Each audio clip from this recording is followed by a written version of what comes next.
आवाज आयो? क्लियर छ आवाज आयो सर। आवाज? ल र सरले अल म्युट गरिदिनु भयो भने ठिक हुने थियो सर।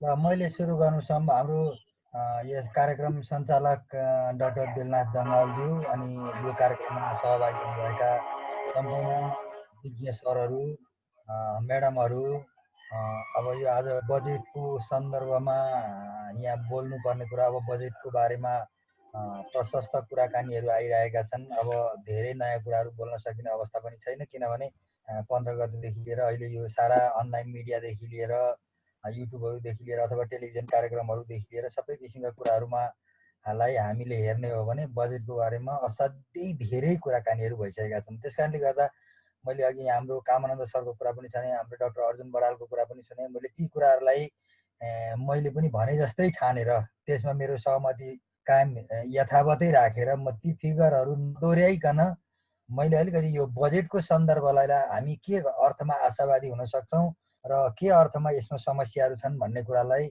मेरो यो 5-7 दिनको यो बुझाइलाई मैले अलिकति समराइज गर्ने प्रयास गर्छु। समराइज यस अर्थमा कि समय हाम्रो 7 मिनट 8 मिनटभन्दा बढी छैन र सबभन्दा पहिले त म यो बजेटको परिप्रेक्ष्यलाई लिन्छु। यो बजेट के मान्यतामा बनेको छ भने यो अहिलेको अवस्था सधैँभरि रहँदैन।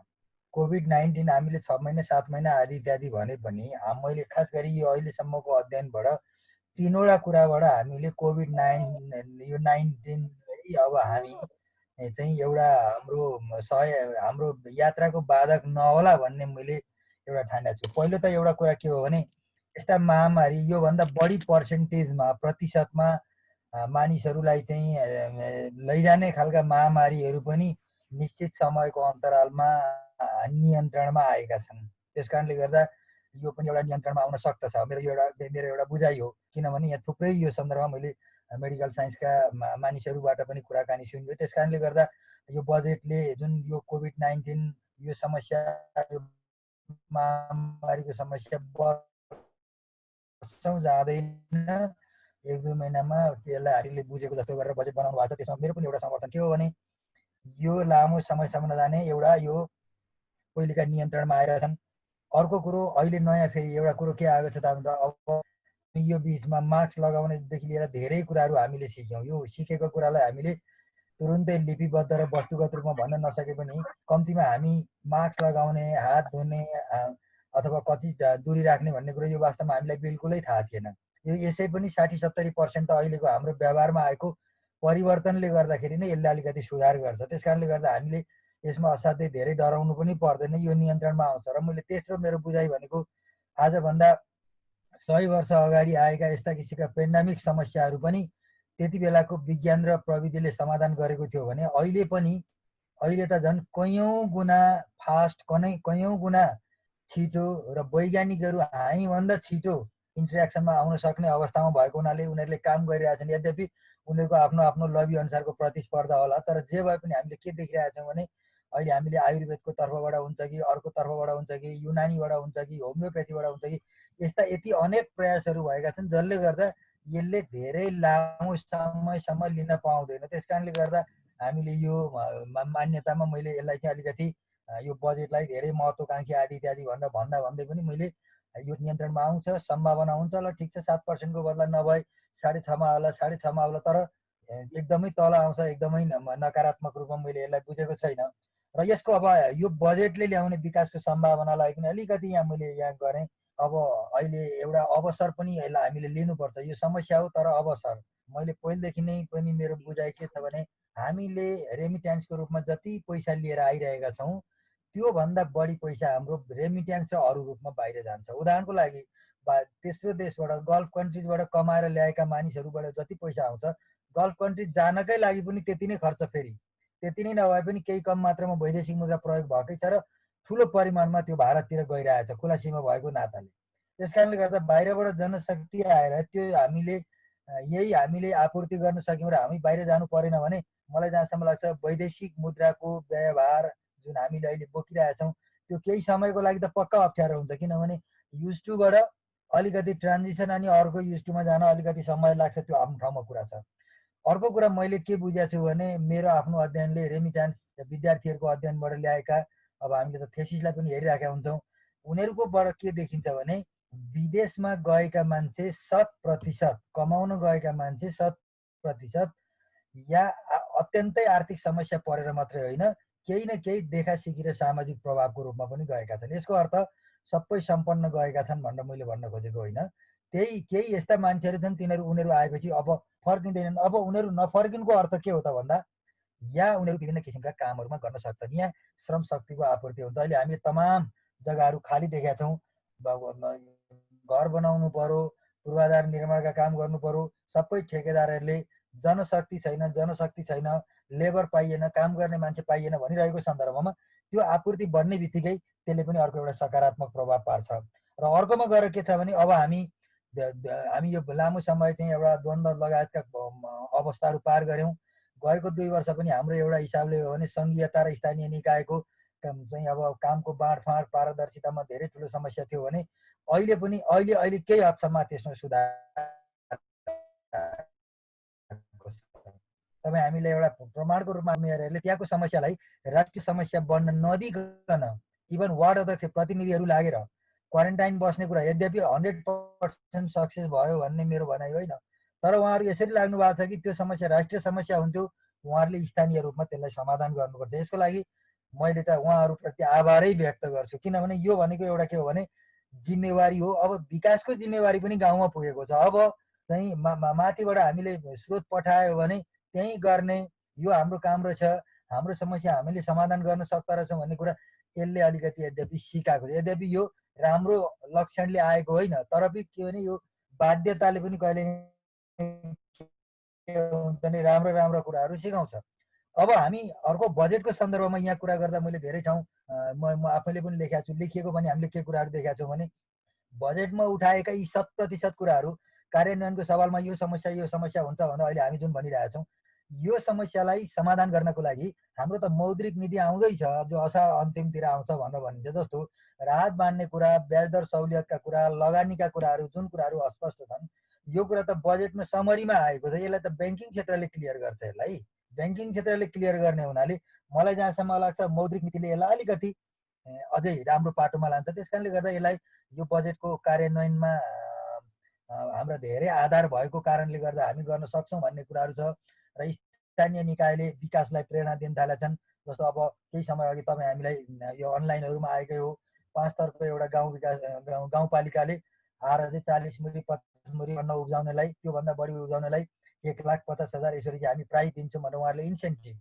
यसको अर्थ के हो त, भोलि ती युवाहरू आइसकेपछि उनीहरूले त्यहाँ काम गरे भने काम गरेको अवस्थामा पक्कै पनि एउटा चाहिँ प्रतिफल लिन सकिन्छ। किनभने नेपाल भनेको त एउटा देश, यस्तो देश हो जहाँ 95 किसिमको कृषि प्रणाली सञ्चालन गरिन्छ।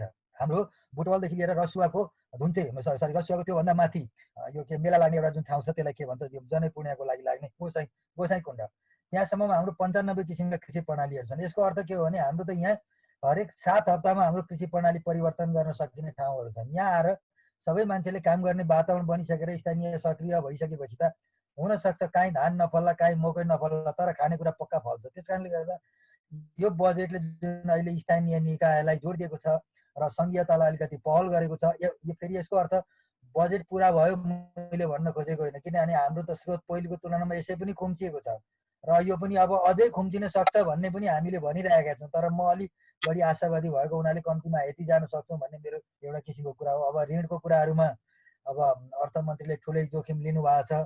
अघि हाम्रो सरले भन्नुभयो यत्रो ऋण उठाउनलाई गाह्रो पर्ला कि के पर्ला।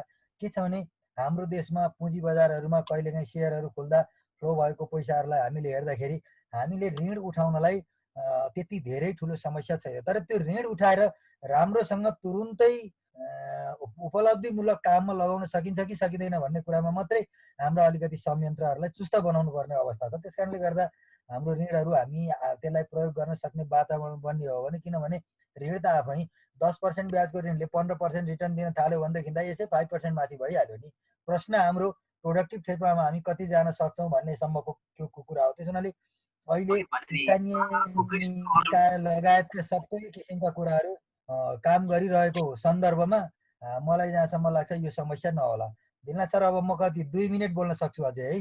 म 2 मिनटमा मेरो अहिलेको मैले इन्डप गर्छु है त। अब यहाँ हस् हुन्छ सर म 2 मिनेटमा सिद्ध्याउँछु। अब यति हुँदाहुँदै पनि अब हाम्रा चुनौतीलाई मैले यहाँनिर अब पछि बोल्नुपर्ने कुराहरू आउँदा फेरि गरौँला।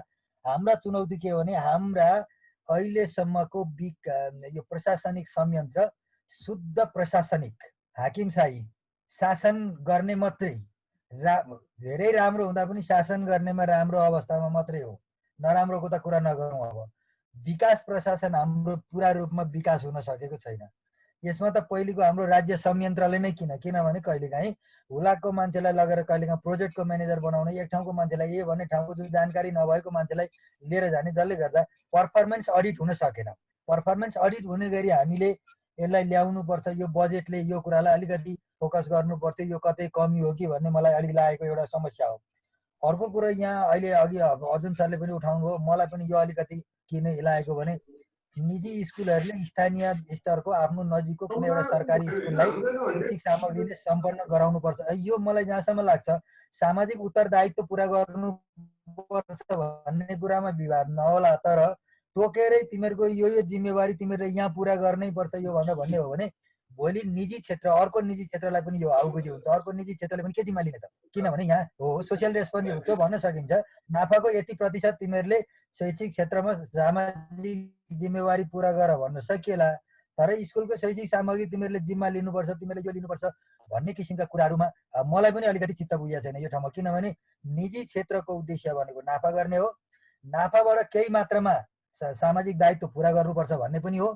तर तैँले यति कुरा जिम्मा लि भनेर भन्दाखेरि सधैँभरि यो ट्रान्जिसन अवस्था रहँदैन। अहिले भन्न सकिन्छ तपाईँ 1 महिनाको लागि यतिजना मान्छेलाई पाल्नुहोस् है, तपाईँको यो ठाउँमा तपाईँलाई हामी क्वारेन्टाइन बनाउँछौँ, तपाईँ लुगाको व्यवस्था गर्नुहोस्, तपाईँको आम्दानी यति छ, तपाईँले यति चाहिँ गरिदिनै पर्ने अवस्था यो भन्न सकिन्छ। तर एउटा यो दीर्घकालीन असर पर्ने गरी यो तैँले चाहिँ यो सार्वजनिक क्षेत्रको जिम्मेवारी तैँले लिनै पर्छ भन्ने किसिमको कुराहरूमा एउटा त्यो मैले देखेको। र यो भोलि गएर सम्पूर्ण निजी क्षेत्रलाई राज्यले त कुनै पनि बेला, यद्यपि हामी समाजवाद उन्मुख भनेर भनिरहेका छौँ, तर हामीले निजी क्षेत्रलाई पनि त प्रेरणा दिएका छौँ नि त। निजी क्षेत्रलाई जुनसुकै बेला अप्ठ्यारो पार्ने, जुनसुकै बेला भोलि चाहिँ हामीमाथि जुनसुकै कुराहरू पनि लाद्न सकिन्छ भन्ने मेसेज दिनु हुँदैन भन्ने मलाई लाग्छ। किनभने निजी क्षेत्रले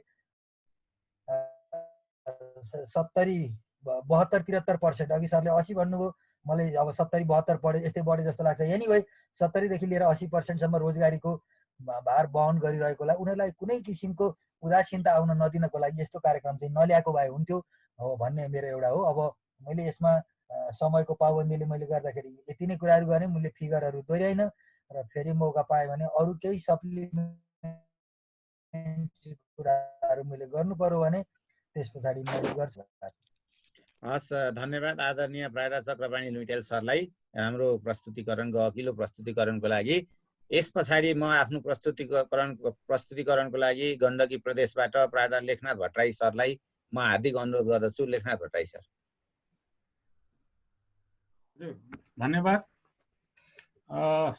सर्वप्रथम दिलनाथ सरलाई धन्यवाद, उहाँले यो आयोजना गर्नुभयो र धेरै साथीहरूसित भेट्ने मौका पनि पाइयो र सबैलाई अभिवादन गर्दछु। र अब बजेट चाहिँ कस्तो आयो भन्ने बारेमा साथीहरूले धेरै कुरा राखिसक्नुभयो, तर मेरो दृष्टिकोण चाहिँ अलिक फरक केमा छ भने यो सामान्य अवस्थामा आउने बजेट जस्तो आयो, तर अवस्था चाहिँ अलि असामान्य थियो भन्ने मलाई लाग्छ। असामान्य अवस्थाको अलि असामान्य चुनौतीहरूलाई सामना गर्ने गरेर अलिक बोल्ड किसिमले आउनु पर्थ्यो। त्यसमा केही क्षेत्रहरू त प्राथमिकतामा त परेका छन्, नपरेको होइन। मतलब समग्रमा अर्थशास्त्रीय दृष्टिकोणले हेर्दाखेरि बजेट चाहिँ सन्तुलित छ, व्यवहारिक पनि छ, तर असामान्य परिस्थितिलाई एड्रेस गर्न अलिक पर्याप्त छैन कि भन्ने मलाई लाग्छ। र त्यो पर्याप्तताको कुरा कहाँनिर आउँछ भन्दाखेरि एक त यो अहिले कोरोना अथवा कोभिड-19 को अवस्थालाई एड्रेस गर्न स्वास्थ्य क्षेत्रमा छुट्याइएको बजेट र त्यसले ल्याएका कार्यक्रमहरू नयाँ त छन् तर पर्याप्त छैनन् र यो खर्च अलि पुग्दैन र त्यो अन्यत्रबाट फेरि पछि ट्रान्सफर गर्नुपर्ने हुन्छ भन्ने मलाई लाग्छ। अघि प्राध्यापक सरले भने जस्तै मतलब यो छिटै यो कोभिडको कहर सकिन्छ भन्ने मान्यताका आधारमा यो बजेट आए जस्तो लाग्छ। तर यो जति लम्बिँदै जान्छ त्यति नै बजेटले लिएका लक्ष्यहरू प्राप्त गर्न गाह्रो हुन्छ। राजस्व उठाउन पनि सम्भव हुँदैन। राजस्वका लक्ष्यहरू, ग्रोथ टार्गेटहरू र मुद्रास्फीतिको टार्गेट मिट गर्नलाई धेरै नै गाह्रो पर्छ। यदि कोरोनाको प्रभाव चाहिँ 5-6 महिना अझै लम्बिने हो भने धेरै नै गाह्रो हुन्छ र फेरि पूरक बजेट ल्याउनु पर्ने हुन्छ भन्ने मलाई लाग्छ। यो चाहिँ मेरो एउटा कुरा हो। अर्को कुरा चाहिँ बजेट धेरैले एक्सपेक्ट गरेका थिए धेरै 1800-1900 अरबको आउला भनेर, तर अर्थमन्त्रीले एकदमै सन्तुलित किसिमले व्यावहारिक हिसाबले नै पोहोर सालको मतलब एस्टिमेट भन्दा कम तर रिभाइज एस्टिमेट भन्दा बढी को बजेट ल्याउनु हो र त्यो हिसाबले हेर्दाखेरि बजेटको आकार र संरचनामा चाहिँ धेरै नै मतलब समस्याहरू छन् भनेर आलोचना गर्नुपर्ने छैन। अर्को मलाई के लाग्छ भने बजेटमा स्वास्थ्य, शिक्षा र रोजगारीले प्राथमिकता पाएको छ र कृषिले पनि प्राथमिकता पाएको छ र यो चाहिँ प्राथमिकता पाउनु राम्रो कुरा हो। र मतलब शिक्षाको पनि बजेट बढाएको छ, स्वास्थ्यको त मतलब 20-22 अरबले नै बढाएको छ, कृषि क्षेत्रको पनि बजेट राम्रो वृद्धि भएको छ। त्यो हिसाबले हेर्दाखेरि मतलब अर्थमन्त्रीले मतलब जनताको विश्वास जित्न सक्नु भएको छ भन्ने मलाई लाग्छ। तर व्यावसायिक जुन छ त्यो चाहिँ अहिले साह्रै नै समस्यामा रहेको छ। हजुर, व्यावसायिक क्षेत्रले जुन खालको चुनौती अहिले सामना गरिरहेछ, उद्योग, पर्यटन लगायत अब व्यापार, यातायात र कन्स्ट्रक्सनको क्षेत्र कोरोनाबाट अत्यन्त प्रभावित छ र त्यसले केही करका सहुलियतहरूका अतिरिक्त ब्याज दरमा मतलब केही रिबेटहरू र केही चाहिँ मतलब फन्ड क्रिएट गरेर त्यसबाट पुनर्कर्जा पाउने सम्भावनाका कुराहरूका आधारमा एड्रेस गर्न खोजेको छ। तर जुन किसिमको मतलब समस्या व्यापार, व्यवसाय र उद्योग, पर्यटनमा छ, त्यो समस्यालाई एड्रेस गर्नलाई अब मौद्रिक नीतिले धेरै नै सपोर्ट गर्नुपर्छ भन्ने मलाई लाग्छ र राष्ट्र ब्याङ्कले खास गरेर ब्याज दरका क्षेत्रमा, पुनर्कर्जाका क्षेत्रमा र त्यसपछि अब मतलब रिसेड्युलिङ गर्ने, कर्जाको रिसेड्युलिङ गर्ने क्षेत्रमा चाहिँ मौद्रिक नीतिले अहिले जो घोषणा गरेको छ त्योभन्दा अझै धेरै छुट अथवा धेरै सहुलियतहरू प्रदान गर्नुपर्छ। व्यापार व्यवसायलाई ट्र्याकमा नल्याएसम्म रोजगारी वृद्धि हुन हुँदैन र त्यसैले रोजगारी वृद्धिको कार्यक्रमसँग चाहिँ व्यापार व्यवसायको कार्यक्रमहरूलाई आबद्ध गर्नुपर्छ।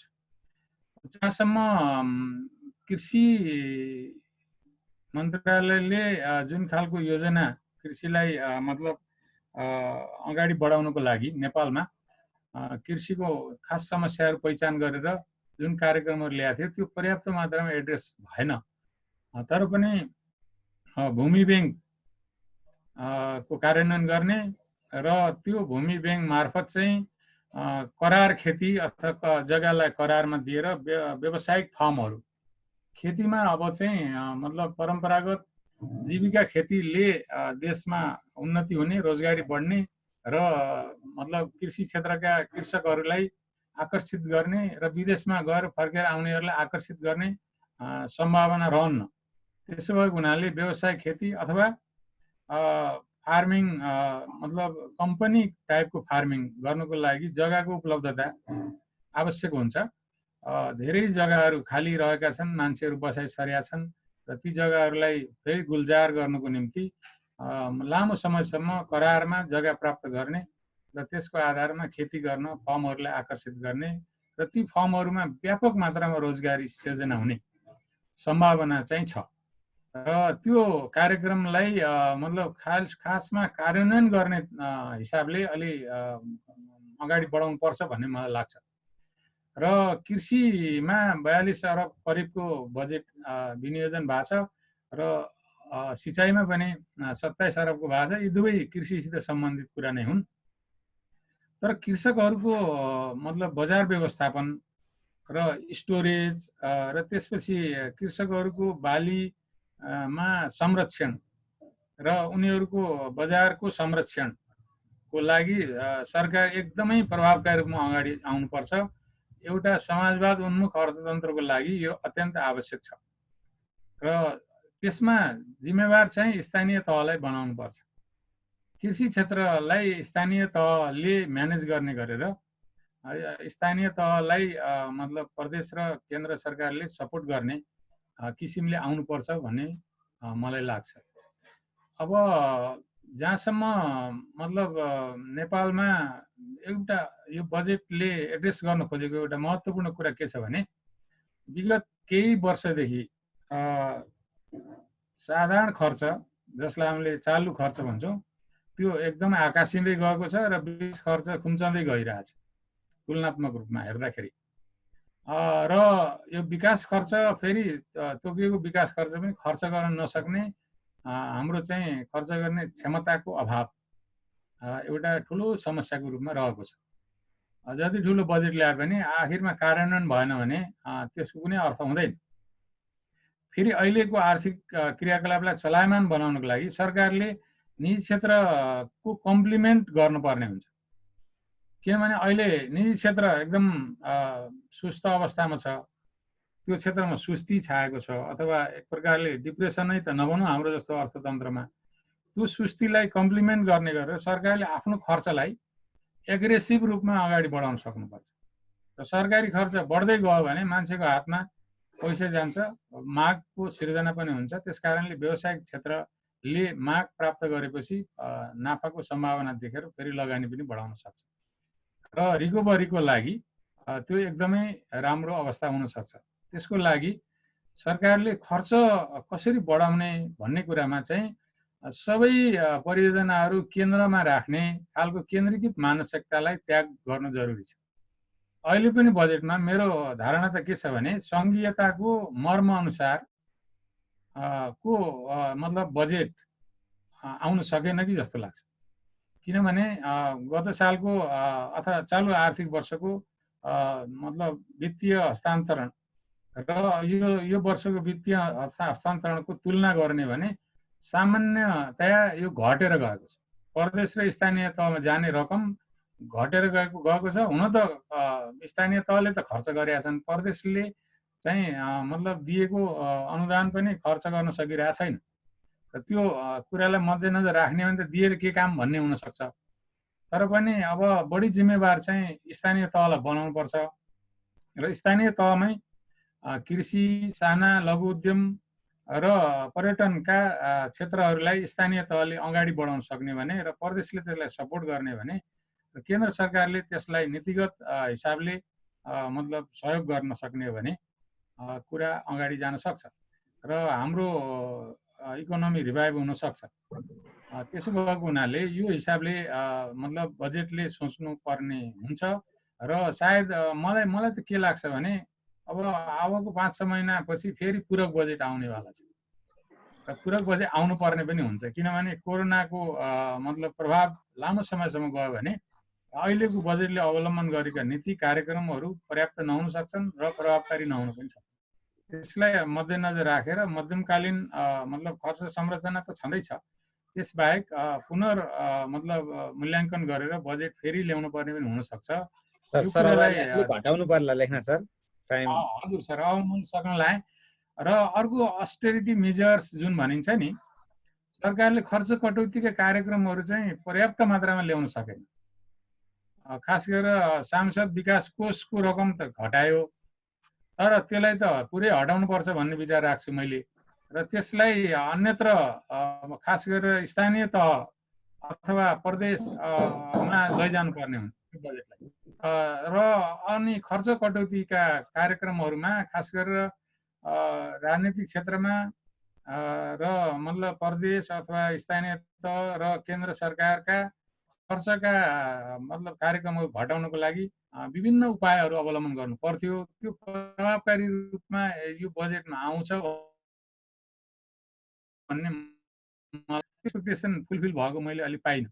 त्यसो भएको हुनाले अब पनि पहिचान गरेर जस्तो डाक्टर दिल्लीराज खनालले दिएको रिपोर्टका आधारमा त्यसलाई कार्यान्वयन गर्नको लागि अझ एग्रेसिभ रूपमा सरकारी खर्च कटौतीका कार्यक्रमहरू ल्याउने र त्यो खर्चलाई विकास निर्माणको क्षेत्रमा प्रभावित गर्न सकियो भने यो कोरोनाले थिलथिलो पारेको हाम्रो अर्थतन्त्रलाई रिभाइभ गर्न सकिन्छ भन्ने मलाई लाग्छ।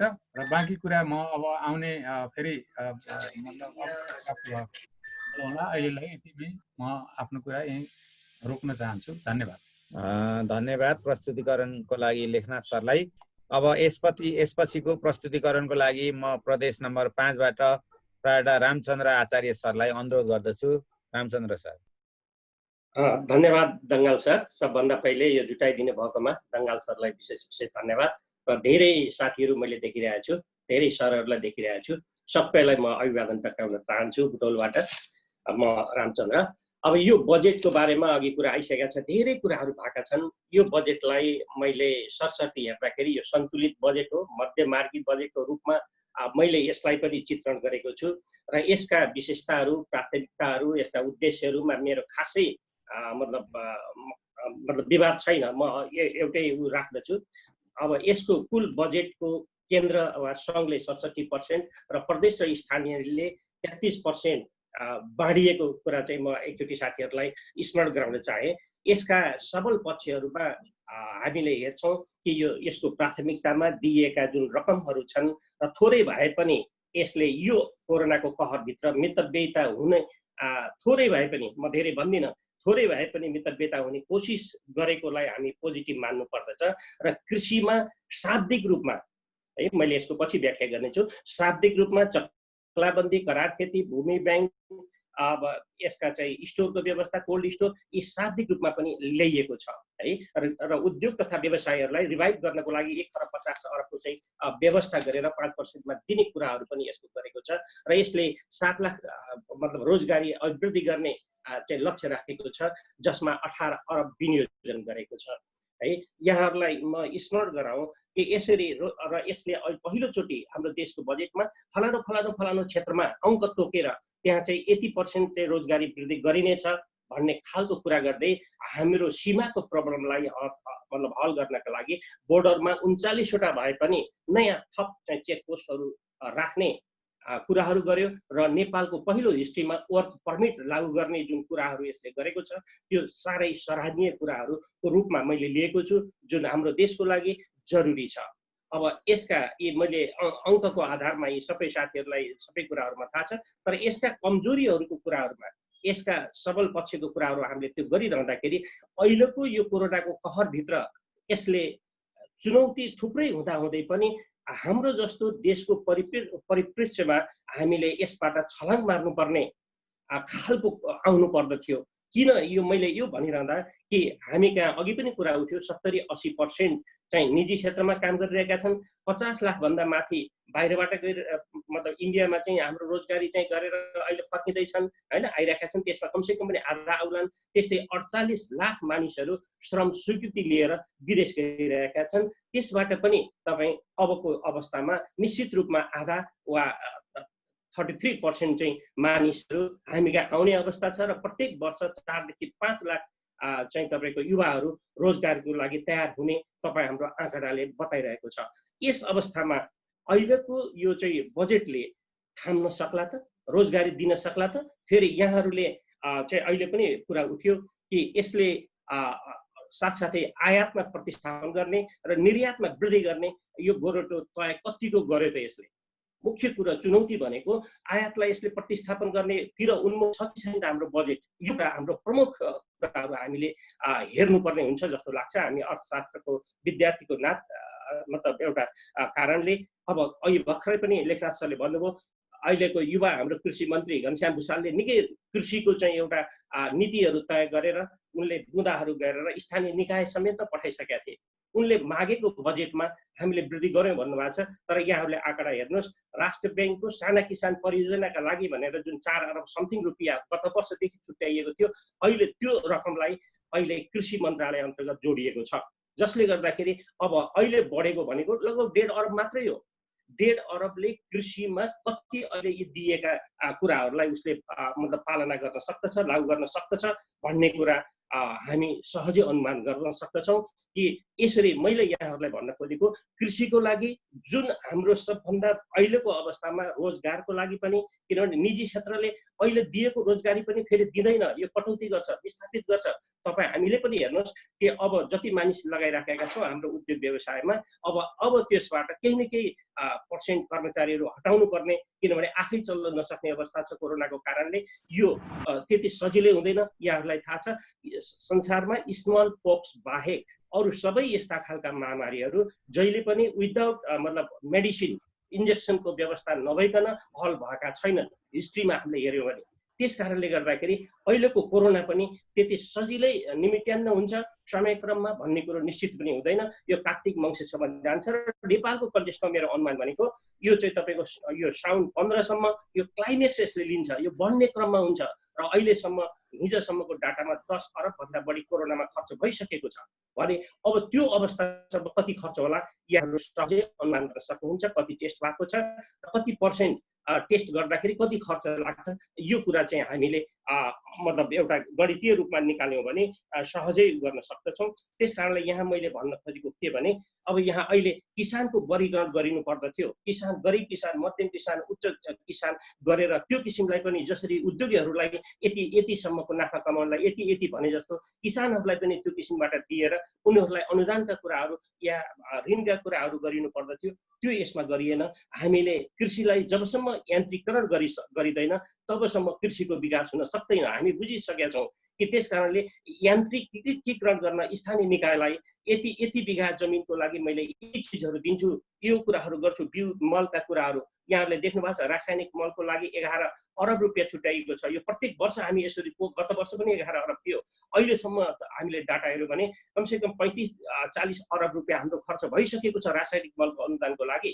त्यसको सट्टामा हामी आफैले किन एउटा चाहिँ मतलब यो मलको चाहिँ उद्योग किन स्थापना नगर्ने हाम्रो देशमा? यसरी खर्च गर्नुभन्दा बरु एउटा निजी क्षेत्रहरूलाई अथवा सहकारीलाई सबैलाई एउटा समन्वय गरेर ल तिमीहरू गर म यति अनुदान दिन्छु भनेर किन सरकारको तर्फबाट नभन्ने, यो चाहिँ मेरो चाहिँ एउटा प्रश्न या हामीलाई जिज्ञासा लागेको कुरो म यहाँहरूलाई भने। त्यस्तै कृषिको लागि भण्डारणको कुरा, हामीले कोल्ड स्टोरको कुराहरू, बिमाको ग्यारेन्टीका कुराहरू होइन, यी सबै कुराहरू हामीले गरे तापनि त्यसलाई कार्यान्वयन गर्ने जुन पक्ष हो, विज्ञहरू हो। एउटा गाउँपालिकामा कतिजना विज्ञ राख्न सकिन्छ होइन? हामीले कृषि मन्त्रीले 6 जना राखेका थिए, तर अहिले 6 जना राख्ने अवस्था अहिलेको बजेटमा छैन। अहिलेको गाउँपालिका पहिलाको भन्दा भौगोलिक रूपमा के छ त ठुलो छ, यहाँहरूले जान्नु भएकै छ। त्यो अवस्थामा हामी कसरी कृषिको विकासको कुरा गर्न सक्दछौँ? हामी मल र हाम्रो चाहिँ उन्नत बिउको सवालहरूका कुराहरूमा हामी जबसम्म दिन सक्दैनौँ। 1 हेक्टरमा हाम्रो उत्पादन कति हुन्छ? इजरायलमा हजुरहरूले हेर्नुहोस् त 1 हेक्टरमा कति उत्पादन भएको छ, इन्डियामै कति भएको छ र हामी कहाँ कति हुन्छ? त्यस कारणले यसलाई जबसम्म हामीले उत्पादन वृद्धि गर्ने कुराहरूमा किसानहरूलाई सघाउ गर्ने किसिमबाट हामीले चाहिँ उत्प्रेरित गर्न सक्दैनौँ, जबसम्म निजी क्षेत्रलाई उत्साहित गर्न सक्दैनौँ, तबसम्म यो रोजगारीको कुरो यो नारा मात्रै हुन्छ। हामी देखेका छौँ हाम्रो राजनीतिक नेतृत्व, हाम्रो ब्युरोक्रेसी र ठेकेदारी तन्त्र हामी देख्छौँ। कर्णालीमा हजुरहरूले सुन्नुभयो हिजो 2 करोडको गाडी किन चाहियो मुख्यमन्त्रीलाई? हामी देख्छौँ यस्तो कहरको बिचमा मन्त्रीहरूले जिम खाना बनाउने भनेर बाहिर मिडियामा आइरहेको छ। मन्त्रीहरूलाई अहिले जिमको आवश्यकता हो? यी यस्ता प्रश्नहरू, यस्ता थुप्रै प्रश्नहरू मैले भर्खरै आएको हिजोकै कुरा भएर यहाँहरूलाई मैले राखेँ। त्यस कारणले गर्दाखेरि जबसम्म हाम्रा यस्ता मानसिकताहरू हुँदैनन् तबसम्म अब अघि लेखनाथ सरले पनि भन्नुभयो अब मितव्ययिता गर्यो भनेर हामी भनिरहेका छौँ, तर वित्तीय आयोगले दिएको जुन सुझाव हो त्यो अनुसार छलाङ मार्ने किसिमको मितव्ययिता किन गरिएन, के अप्ठ्यारो थियो त भन्ने कुराहरू सँगसँगै हामीले ल्याउने कि नल्याउने त होइन? यी कुराहरू र हामी कहाँ निश्चित रूपमा श्रम सस्तो छ, बिजुली सस्तो गर्न सकिन्थ्यो, कर कम गर्न सकिन्थ्यो, करको दायरा बढाउनु पर्थ्यो। करलाई कसरी चाहिँ तपाईँको कपाल काट्नेमा पनि, खुद्रा मसिनमा पनि, मासु पसले कहाँ पनि बरु करहरू लगाइदिउँ, यस्ता तलबाट लगाइदिउँ, तर करलाई समग्रतामा कसरी घटाउन सकिन्छ त्यो कुरा हामीले हेर्नु पर्थ्यो। इन्टरनेटको सुविधा अहिले हामी भर्चुअलमा यसरी कुरा गर्ने मौका अवसर पाएका छौँ, यो कोरोनाकै कारणले हो। यो इन्टरनेटलाई कसरी सर्च गर्न सकिन्छ अहिले यो कुरालाई हामीले हेर्न जरुरी छ। निजी क्षेत्रमा रहेको शैक्षिक संस्थाहरूलाई उद्योग छ र रक्सीको चाहिँ उद्योगलाई जति पनि अहिले चाहिँ तपाईँको यो बजेटले सम्बोधन गरेन, उसले 5% लोनमा चाहिँ नेपालका शैक्षिक संस्थाहरू, निजी शैक्षिक संस्थाहरूलाई चाहिँ उसले सम्बोधन गरेका छैन। यसको लागि साथीहरू डेलिगेसन गरिराख्नु भएको छ, हामी म सुनिराखेको छु। त यो खालको जुन कुराहरू छ कि यस्तो जुन नेरो माइन्डेड तरिकाबाट चाहिँ जुन सोच आयो, यो सोच चाहिँ हामीले हटाउन सक्नु पर्दथ्यो। अब अर्कोतिर म भन्छु कि यो जुन ठुला आयोजनाहरू, राष्ट्रिय महत्त्वका आयोजनाहरू भनेर हामी जुन भन्छौँ, यो अहिलेको परिवेशमा ती सबैलाई कन्टिन्यू गर्न के जरुरी थियो? म चाहन्छु, मेरो विचार भन्नुहुन्छ भने 1-2 वर्षमा कम्प्लिट हुने योजनाहरू लाई चाहिँ कन्टिन्यू गर्ने, अरूलाई स्थगन गरेर पैसा जति हामीले जसले चाहिँ तपाईँको अन्त डाइभर्ट गर्न सकिन्थ्यो तत्कालै गरेर आम्दानी दिने खालको त्यस्ता खालका योजनाहरू हामीले सुरु गर्न सक्थ्यौँ हैन। शिक्षण सिँचाइ, यो गौतम बुद्ध एयरपोर्ट, पोखरा लगायतको केही जो अब तत्काल पुरा हुने मेलम्ची, यस्ता कुराहरूलाई कन्टिन्यू गरेर अरूलाई स्थगित गरेर पैसालाई डाइभर्ट गर्नु पर्थ्यो। किनभने यो अहिलेको बेला भनेको हामीले गरेर देखाउने, रोजगार र उत्पादनलाई वृद्धि गर्ने बेला हाम्रो थियो, हामीले त्यो गर्न सकेका छैनौँ। त्यस कारणले यो वर्षको बजेट भनेको हामीले चाहिँ मतलब एउटा छलाङ मार्ने खालको हुनु पर्दथ्यो भन्ने मलाई लागेको हो। त्यस कारणले बजेटमा मतलब यो तेस्रो बजेट हो। फेरि हाम्रो अहिलेको अर्थमन्त्रीको महेशले पनि गरेका थिए र यसपटक पनि उहाँले गर्नु पाउनु भएको थियो। त्यस कारणले उहाँको अनुभव थियो। अनुभव हुँदाहुँदै सरकारले हाम्रो तन्त्र रामचन्द्र सर समय सिकिन लाग्यो। रामचन्द्र सर घटाउनु पर्ला। रामचन्द्र सर तपाईँको नगरे उत्पादन सबै साथीहरूलाई मेरो विचारमा फेरि तपाईँ जानुहोस्, म तयार छु। बिदा हुन्छु, धन्यवाद। हस्, प्रस्तुतिकरणको लागि सरलाई धन्यवाद। मैले क्षमा चाहन्छु, फेरि यसलाई रिजोइन गर्नुपर्ने भयो। यसले टाइम सिद्धिएको सङ्केत गरौँ। त्यसपछि हामी चाहिँ हाम्रोमा त्यसपछिको पालो प्राध्यापक डाक्टर लीलाधर तिवारी सरको कर्णाली प्रदेशबाट योभन्दा पछि रिजोइन गरेर अनि हामीले 7 नम्बर अथवा सुप पछि अनि हामी सहभागी साथीहरूको जिज्ञासाहरू पनि लिनेछौँ। एकपल्टको लागि सबैलाई दुःख गरिदिनु हुन, रिजोइन गरिदिनु सेम आइडीमा मैले अनुरोध गरेँ।